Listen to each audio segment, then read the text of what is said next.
Today we've got a 2003 Hyster H155XL2. It's a 15,000 pound dual wheel LPG forklift.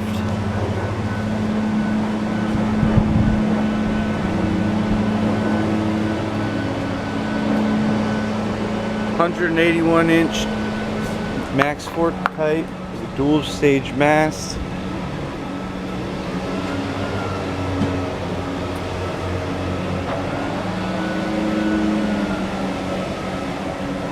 List of preventative repairs. It's had a full PM service, which is fluids, filters, and the grease of the chassis. Brakes have been inspected and adjusted.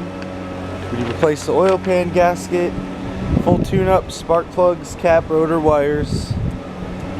Tilt cylinders have been rebuilt. Water pump and thermostat have been replaced. PCV valve replaced, radiator cap replaced, idler pulley, drive shaft U-joints, and pump front seal. There's a new propane carburetor. It's also had fresh paint. Also can easily be converted to gas if that was something you were interested in. Let's start it up.